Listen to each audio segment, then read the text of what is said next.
Hello and welcome to this brief tutorial over how to make a balloon-themed watercolor happy birthday card.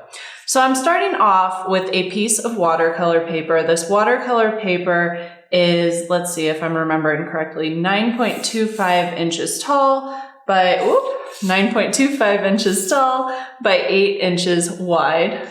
So you'll want to make sure when you're using watercolor paper, I'm using Strathmore, I think 140-pound watercolor paper, and it has a smooth side and then more of a toothy side. You want the toothy side to be on the outside. That's the side that you're meant to paint on. So go ahead and fold your paper in half, really making sure those edges meet cleanly. And then if you have a bone folder or some sort of straight edge, use that to make that crease nice and crisp.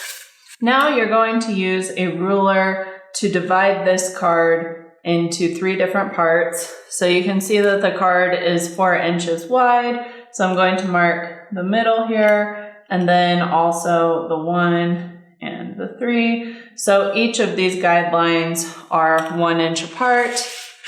Turn the card around and just go ahead and make some quick pencil guidelines. I'm using a parallel glider here. I usually have them in the supplies shop, but they've been really tough to find lately, so unfortunately I don't have any available right now. But of course you can use a regular ruler. And then you'll want to get out some waterproof ink. I've got Ziller, and then your favorite dip pen and nib combination. So I have a Browse Extra Fine 66 nib on an oblique pen. And what you're going to want to do is write out happy on this first line, just a nice loopy calligraphy. If you've got more time than I do, I encourage you to make a pencil draft. If not, that's okay. You can just wing it like I'm doing. Okay, so write happy.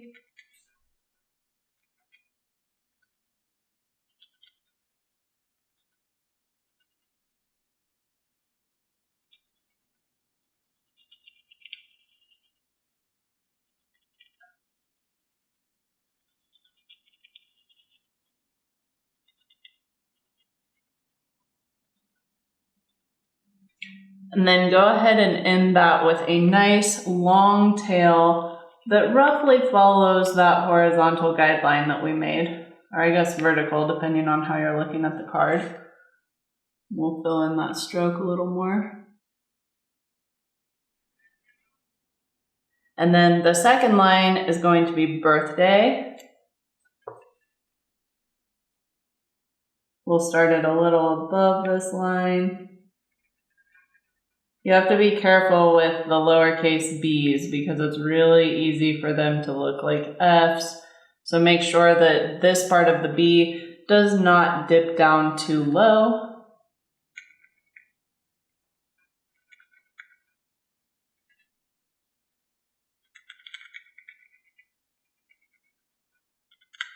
Talk about some scratchy nib. You can hear the nib interacting with the watercolor paper because watercolor paper has a lot of tooth. So remember that when you're writing on watercolor paper, it's really important to take it nice and slow.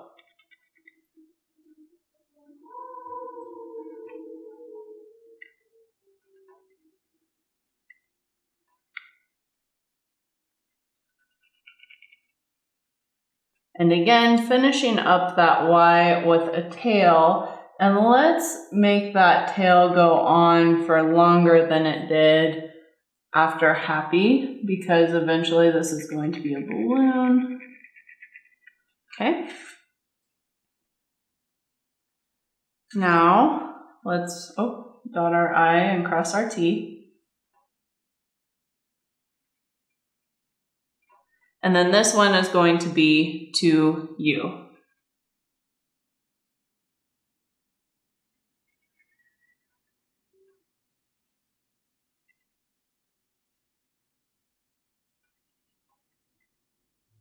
And to do this as 2 words, we're just going to really elongate that stroke so it's clear that it's not to you, it's to you.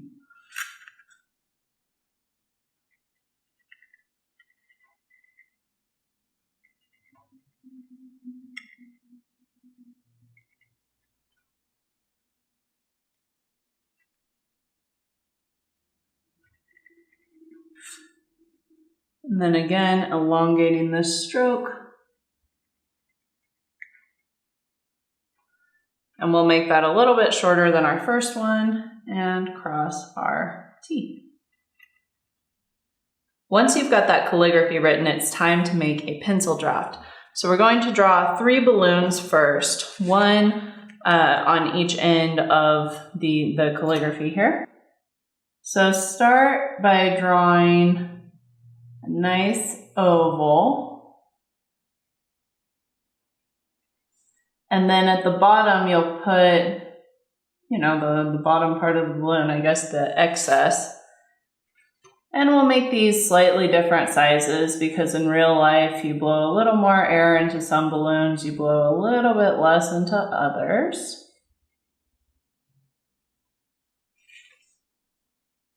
And we'll have them going different directions as well.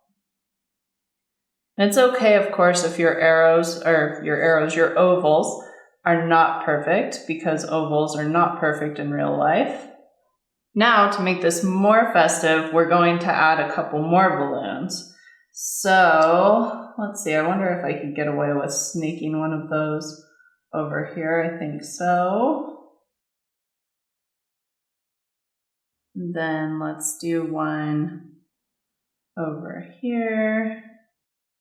Maybe goes behind this balloon's cord.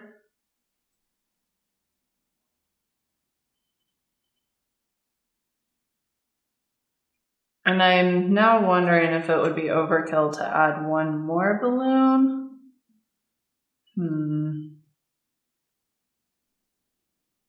You know, why not? Let's have it sort of intersect.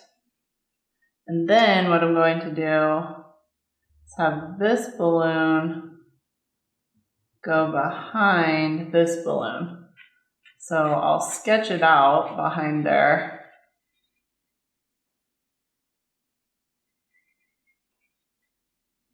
But then I'm going to erase these lines so they don't get immortalized in watercolor, or more importantly, I just don't want to draw over them. And now I'm going to use my waterproof ink to trace over my pencil draft. So I'm going to speed up the video for this part so you don't have to watch it in real time. But I'm using an Eco G nib, of course, this waterproof Ziller ink, and nice slow pace.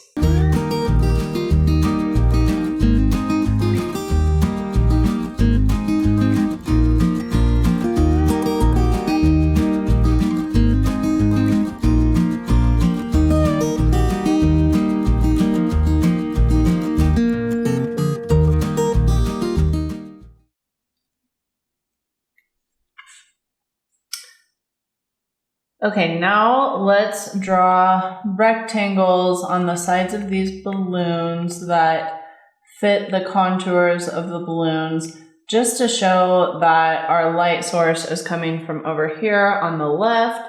So I would do a nice long rectangle. Obviously these are curved rectangles because the balloons are curved, and a smaller rectangle. And we'll do that on all of the balloons.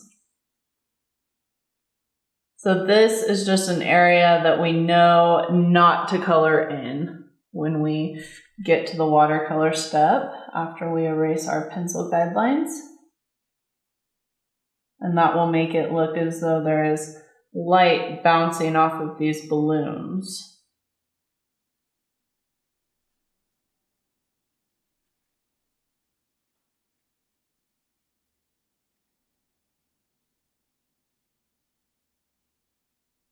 Okay, now let's just give our ink a couple of minutes to dry, and then we will erase the pencil guidelines and add watercolor. And in the meantime, you can see that I had to move locations because the sun changed, but my water is very dark, not great for watercoloring, so I'm going to switch that out, and I recommend that you do the same. All right, it's been 2 minutes. And since I'm in Colorado, this ink dried very, very quickly. It's a dry climate here. So I'm just going to erase all of these pencil red lines.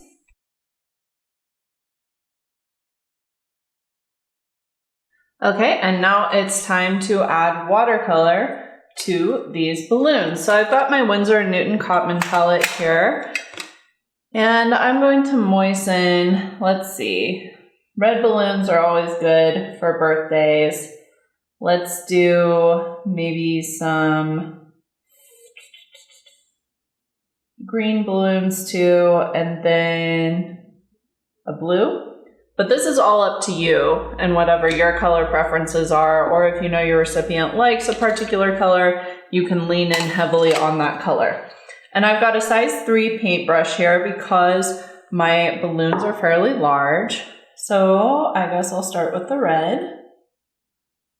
And this is really just coloring balloons in. So there's no special technique to this. The only thing I would advise is trying to somewhat follow the contours of the balloon so it doesn't end up looking flat. But if you're really, really scared of watercolors, you can always use a different medium for this part, such as crayons, colored pencils, markers, whatever. I just like watercolors because they fill up this space very quickly.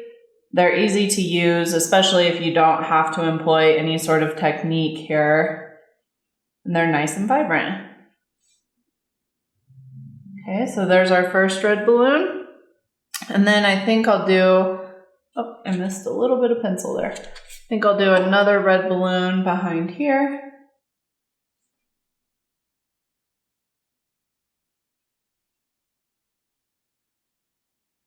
And take care not to get watercolor inside of those rectangles that you made. Remember, those are blank to signify that the light is shining from the left.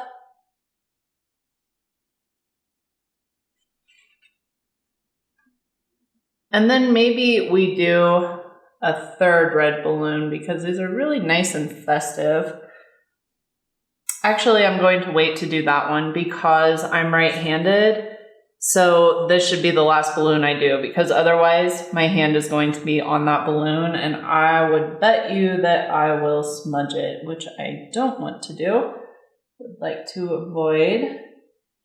So let's go ahead and make this balloon green.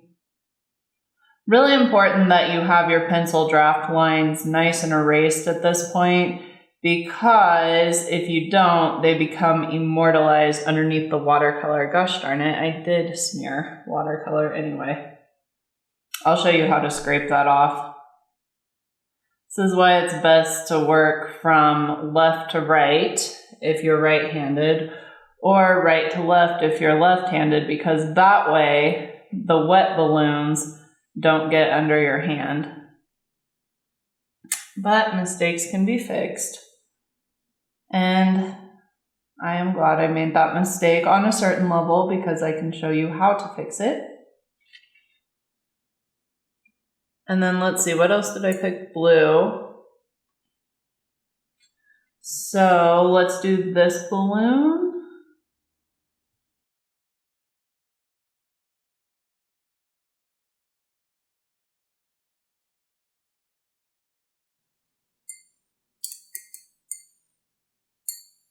And then for this balloon, I really like that nice green I was working with. That was Hooker's Green Dark.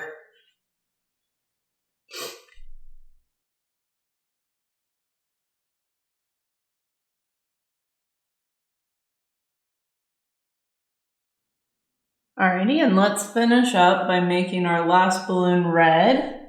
And then I'll show you how to quickly correct that error that I made up here. It's always such a bummer when you're working through something and almost to the finish line, and then you smear it. And it happens to the best of us. Obviously, there's a lot you can do to prevent it. I am in a bit of a rush to make this card, and because of that, I wasn't as careful as I could have been. But we'll get her fixed. All right, so to fix something like this, which is not my first smearing mistake making a YouTube video, you'll get out an X-Acto knife. So this thing is a tool that most people don't have at home. I strongly encourage you to buy it. It's only like $10 and it's super useful. Not only because you can cut out exact shapes, but when you make mistakes like this, you can just scrape them off. So we're just removing that top layer of paper fiber. Just nice, quick movements here. And the nice thing about watercolor paper is it's not super obvious when you use this method to scrape off that top layer because the paper's so toothy anyway that you can't really tell that it's been tampered with. And let's finish up by adding a little bit more red to that balloon where I smudged it.